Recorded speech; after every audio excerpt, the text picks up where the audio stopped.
In 2012, Sony released one of the most creative and interesting exclusives in a long time. Gravity Rush was released on the PS Vita and is still considered one of the best games on that system.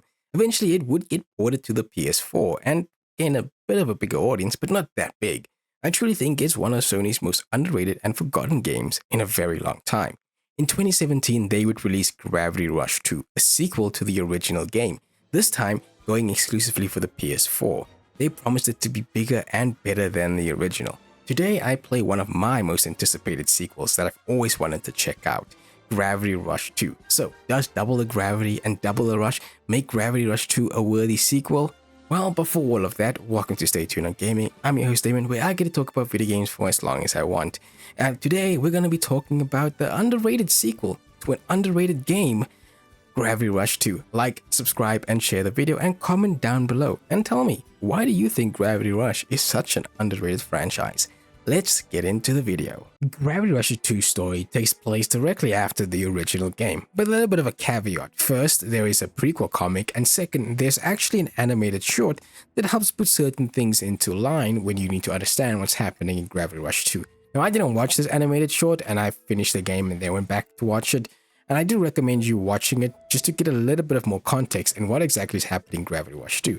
But basically, after the events of Gravity Rush, Kat, Sid, and Raven both try to investigate a new gravitational vortex and is then sucked into it. They're then transported to a different world. Now Kat must gather her friends again and fight her way to understand how she got here and how to get back to Heskeyville. There's a lot going on with Gravity Rush 2's story, but it's way better than the first game. While the first game had a good story, it just wasn't really, how do I say, groundbreaking or just that interesting. Gravity Rush 2's story is bigger and better and even longer than the original game. It does a better job with its characters, its setting, and makes a much more engaging story than the first time around. Kat and Raven's story are way more realized and way more having character than the first game, with Kat still being this very naive, goody two-shoes, thinking everything will always work itself out, while Raven is kind of the moody, more clear opposite of her. What's great is that Raven's in the story for quite a lot, which means we actually get to see more sides of her than we did in the first game. Sid also makes a return in this game, and he's also just as goofy and as useless as he is in most games. But where this game does shine is not only in its world building, but the characters around Kat. This time around, there's way more interesting characters, way more characters that I liked, and way more characters that are much more memorable than there is in the first game. Don't get me wrong, there are some memorable characters in the first game, but not as memorable as this. It does a really good job, and the game's pacing is really, really good. The game is basically split into 3 parts. The first part dealing with this new world, the second part which I'm not going to spoil, and then the third part which is basically the epilogue. But what's great is that there's some good twists and turns and a lot of high stakes that have to be placed in here, and I kind of really like it. Granted, I was a bit confused on exactly where we were because the game doesn't really explain what happened after the events of Gravity Rush, so that's why I said I opened up with the comic and the story. But once, even if you don't have any of that context, I kind of really did still get into it. There's a whole new faction of classism, how people have to deal with living both on the top and in the bottom of the world, how there's these worlds, new worlds that need to rule with goddesses, a force of new rebels, and Kat's identity inside of this world. There's a lot going on, and it all really does work. I like the difference that Kat has to go through, how she has to learn that everything she does has consequences, how she learns that, well, she isn't as strong as she was, as she doesn't have her gravity powers in the beginning of the game, and how Raven and Sid and everyone else around her needs to be helped. The stakes get higher as the story continues, and while there is a bit of a lull in the middle part of the game, it really does ramp up. What's crazy is that there's a lot of questions I had in the first game, and this game does a really good job of explaining and trying to give answers to all of those questions. Like, where does Kat come from? How did she lose her memories? The gravitational power of Raven and Raven's past. All of this gets answered. Sid's connection with Kat. Everything here really does work, and there are some really good heartfelt moments in the game. I didn't really expect it, but it really is good. What's crazy is the giant boss fights, the big larger-than-life enemies, and even though it's still told in its comic book style, it still does have a good points and good moments thrown in there, which I really did enjoy. You have new enemy forces, new friends, all of it working really, really well. There's also a DLC that is a free DLC that talks about Raven's side of the story, or not Raven's side, but Raven's Choice, which is also just as good. It's a bit shorter. This game is also really long, way longer than the first game when it comes to the story, where the first game story I think was like 10 hours long, maybe even shorter than that. This game is like at least 20 hours when it comes to its story, and I really, really like it, especially when it came to the game's end and the last couple of missions that you play out. I thought that was really, really good. Now, it's not perfect. I feel like there are just some parts of the story that don't make sense, and some parts I feel like it's just been not really explained enough or given enough time. But overall, if you look past that, it's a way better story, and a story that I think I would have loved to have seen continue if they ever make a third game. I love Cat, I love Raven, Sid, and all the characters we met along the way. They were really compelling, and they were real good villains and real good heroes at the same time. And the stakes were really great too.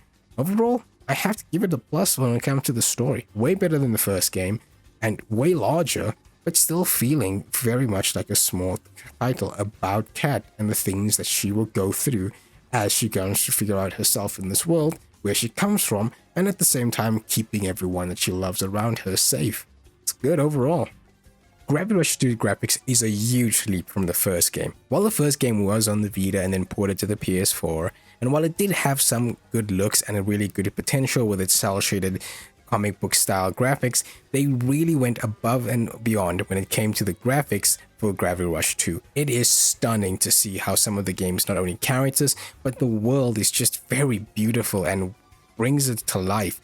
A lot of the color in this game, where the first game didn't really have a lot of color, this game brings its world to life with a lot of color, bringing this vivid detail that the game's environment has, as well as Cat and all the other characters as well. It still keeps its same style of its shell-shaded comic book style that it had in the first game, but it really does elevate it and make it a lot more better. Even the draw distance looks really, really well, where you can see certain buildings far in the distance, making you be wanting to fly there very, very awesomely. I love the new area that we have, and this different use of scale when it comes to being up in the air and being on the ground and then being below it.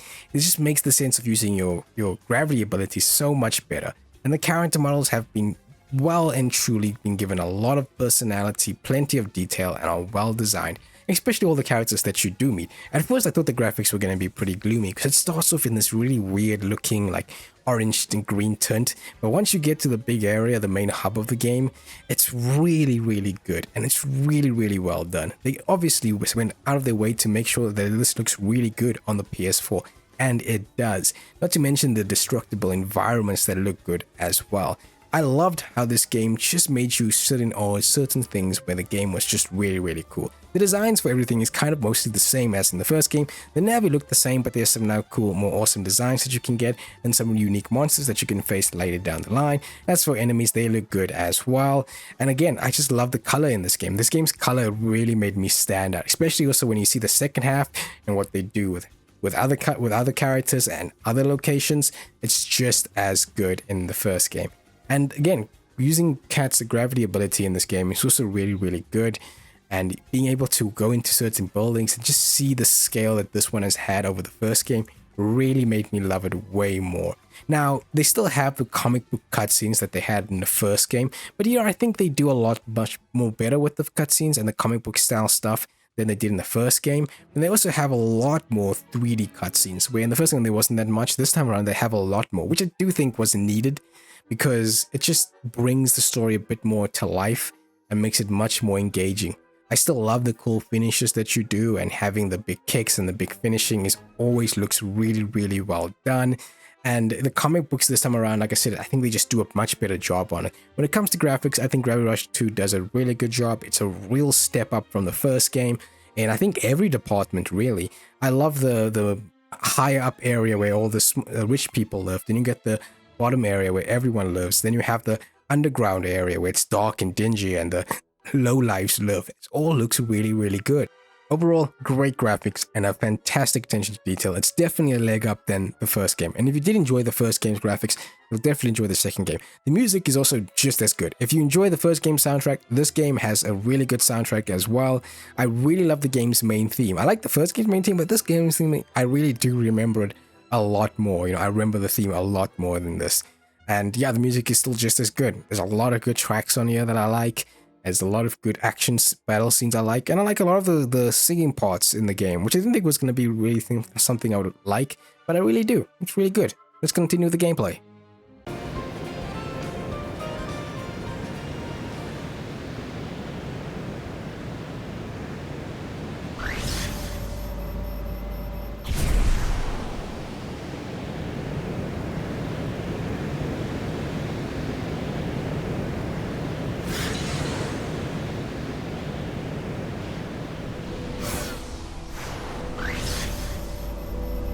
Gravity Rush 2's gameplay is very much like the first game, a mix of action, exploration, and puzzle solving, though there is some refinement when it comes to not only combat, but flying itself. I feel like this game's combat and gameplay is very much a 2.0 version of the original game. Of course, its unique feature is the gravity manipulation mechanic. By shifting gravity in any direction, Cat can move through the game's world in a variety of ways, from walking on walls to the underside of buildings and even flying through the air.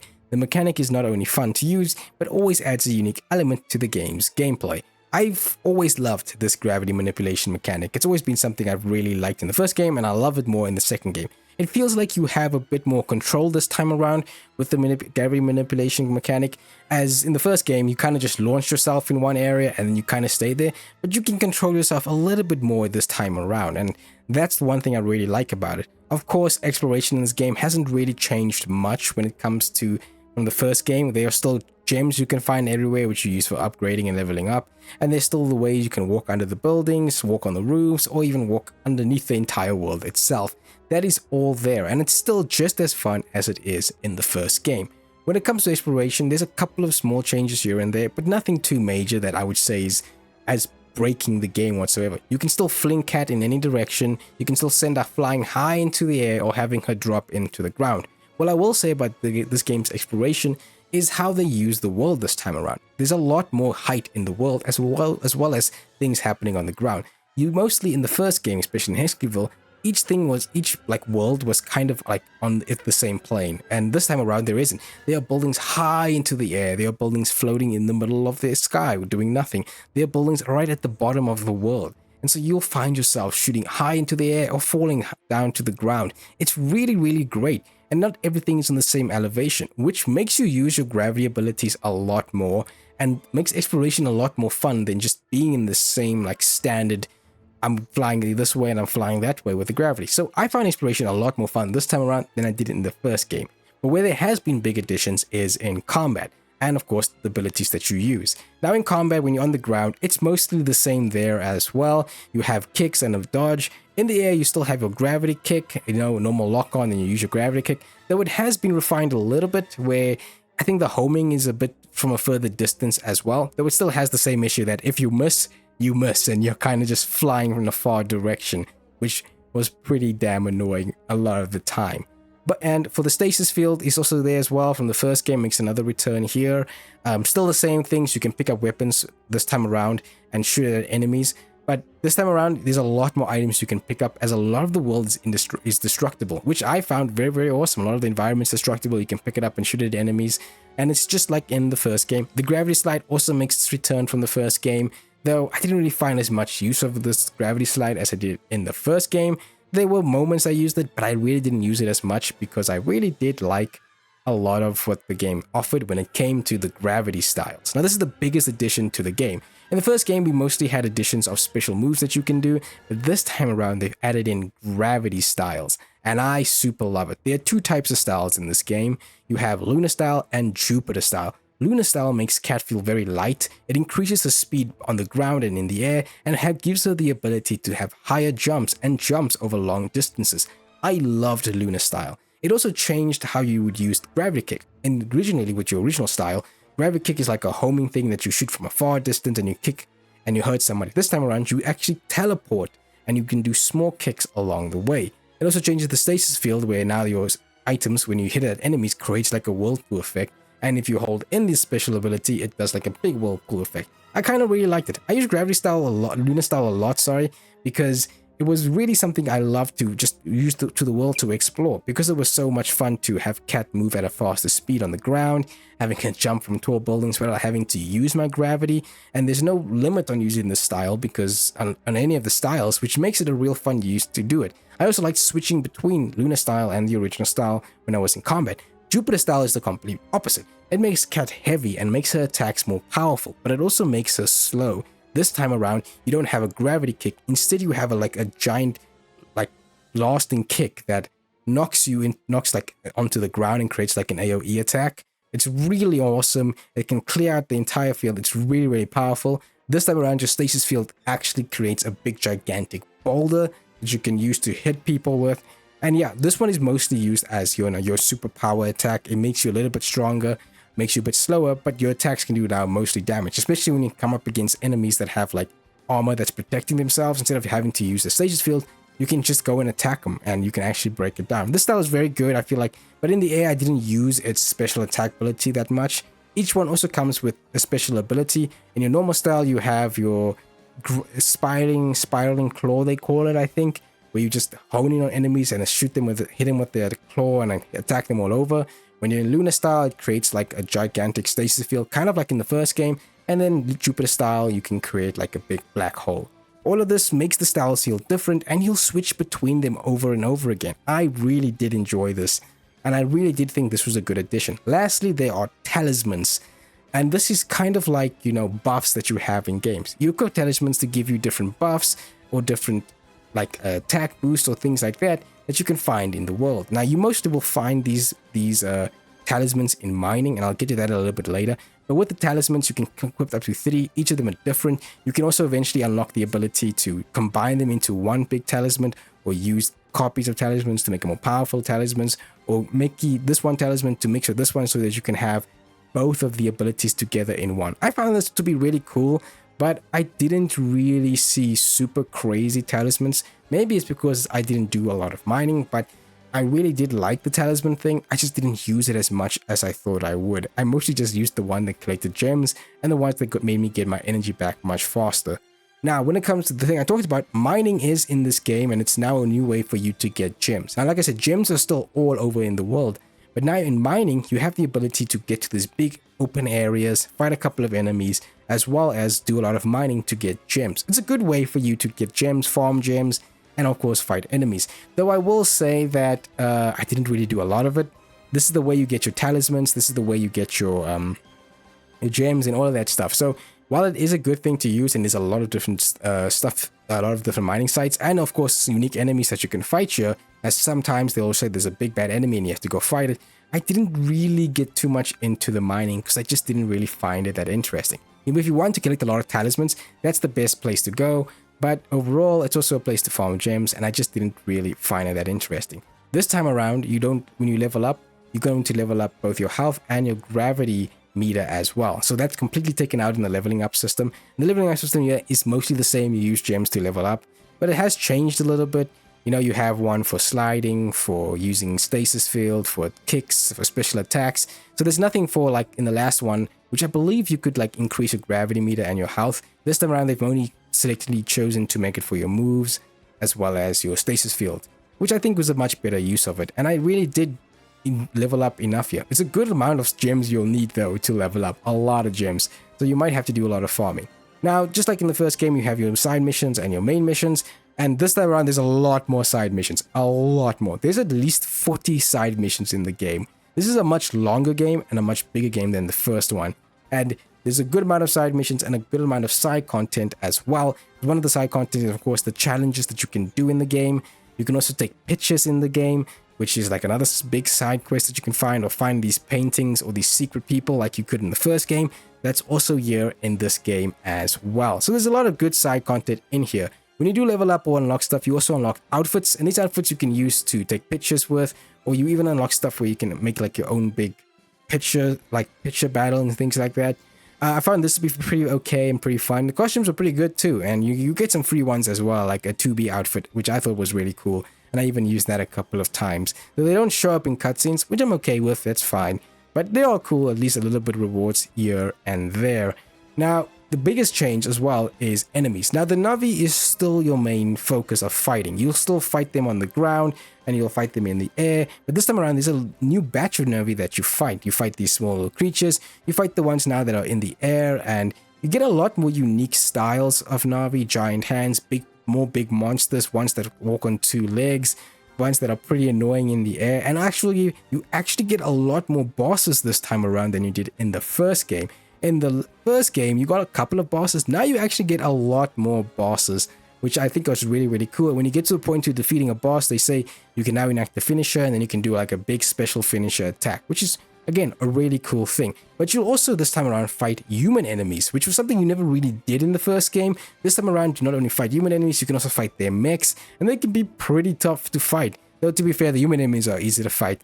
The freaking mechs are a bit more difficult to fight. And at certain points, you even fight both Navi and humans at the same time, which I found to be very, very cool. And like I said, this time around, bosses are way more in this game. They're way more powerful. I didn't really find myself dying only for a couple of points around the end of the game.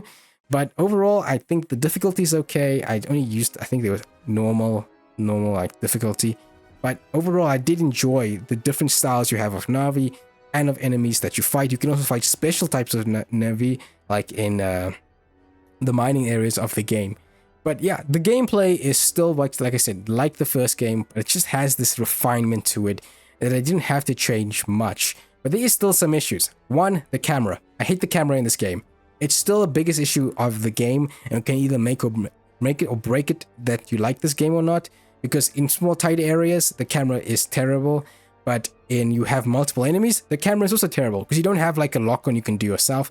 The game locks on for you automatically, and that becomes pretty annoying as you play the game because there's a lot of enemies this time on the screen, way more than in the first game, and you'll be flying around a lot, which is a pretty annoying thing when it comes to the camera. I also recommend taking off the motion sensor sensitivity. Completely take that off because that uses your controller to point for you. Not a big thing for me. I completely took it off. There's also the online function of the game is completely gone, so you can't share any of your times or any photos or do anything with the online. I don't know what you could have done with the online because those servers are long dead and gone. So I didn't know what it was. Every single time I would try to finish a challenge, they would say, oh, you now have to put it online, and they would say, oh, you can't connect anymore. I'm like, yeah, because there is no online feature anymore. There's certain things I found a little bit annoying. Like I said, the camera. The enemies were a little bit annoying, but they weren't crazy. I will admit that certain boss fights got pretty annoying, and especially in the beginning of the game, where it was like, why am I being forced to do certain things when the enemy doesn't have the same restrictions I have, where I have to like leave the sky and come back down to regenerate my energy. This time around, a lot of enemies don't have that ability. And I'm not talking about the aliens, they are usually the ones that don't have that ability, but mostly the human enemies that could fly, or some of the bosses that were really good. But I will admit, there's a lot of awesome spectacle in this game. There's a lot of times where the game blows me away with what it can do in the story and some of the gameplay stuff. And I never got bored of the gameplay. That's one thing I will say. I never got bored of it. I found it just to have a fun time throughout, you know, switching between the different styles, having to do the special attacks, finding which one works best with which. It really wasn't until the end of the game, around the end, when you go on this big like mission hopping fight, where I really felt, okay, now I'm starting to really get annoyed by the gameplay. But then it fixed itself up. There is still one last thing you can play, is the free DLC, Raven's Quest. I talked about this in the story section, but again, it's just a small little point here where you can play with Raven. You also get a big, super powerful attack in the game. This is both in the Raven and the other game. A big, super powerful attack where you can like basically unlock this Panther mode. Problem is, it comes literally at the end of the game, where it's totally useless, because at that point you're only in story missions and you're hardly exploring the world. So this big powerful attack comes in and it's like, well, it's totally useless now. And this is a big issue I had in the first game, when they also had this big powerful attack unlock at the end of the game. So you have to basically finish the game, and only then can you go back to exploration. Again, when you do finish the game, they basically send you back before you do the last mission, so you can finish up any challenges, do any side missions, fix through any of the information stuff. That's all there, same as the first game. And I do think you could platinum this game. There's nothing I saw that locks you off that you need online for. So basically, you could platinum it. I don't know how long it would take. I did platinum the first game. This one, it would take me probably a bit more to platinum it because there's a lot more challenges, a lot more side missions, a lot more story missions, a much longer game. You know, it's like double the length of the first game, and that just, I don't think I have that time to do that anytime soon. But overall, I did enjoy the gameplay. I think it's a good step up. It's something that if you play the first one and immediately jump into the second game, you can immediately see the changes and the refinement and the small stuff they did to make the sequel better. This gameplay gets a good 4 out of 5 for me.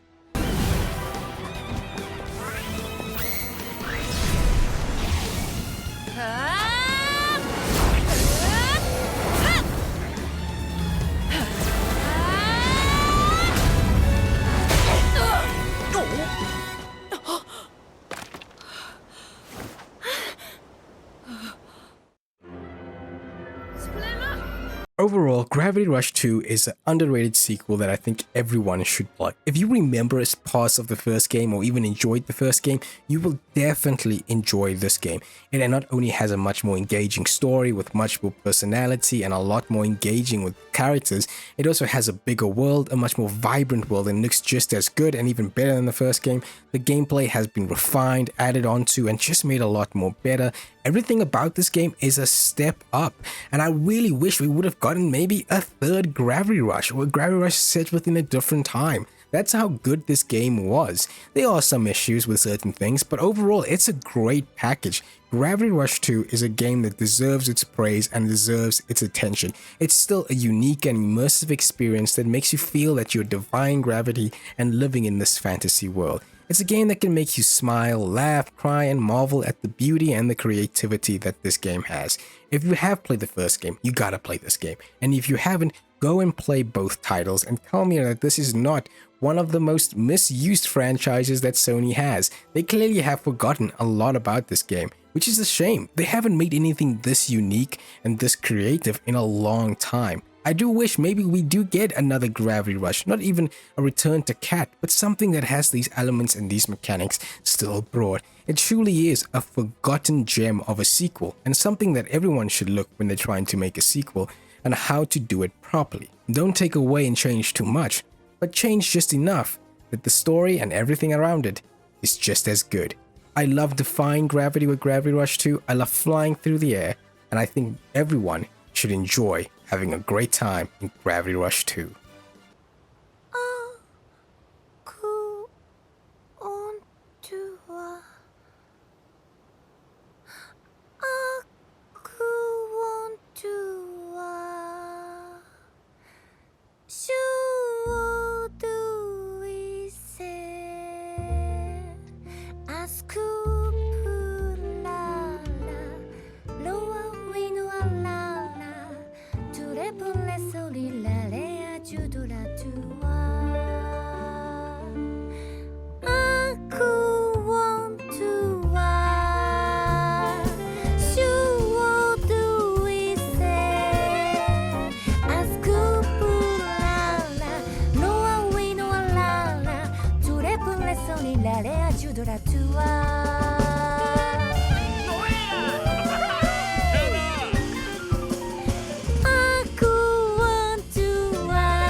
실시간 브레드!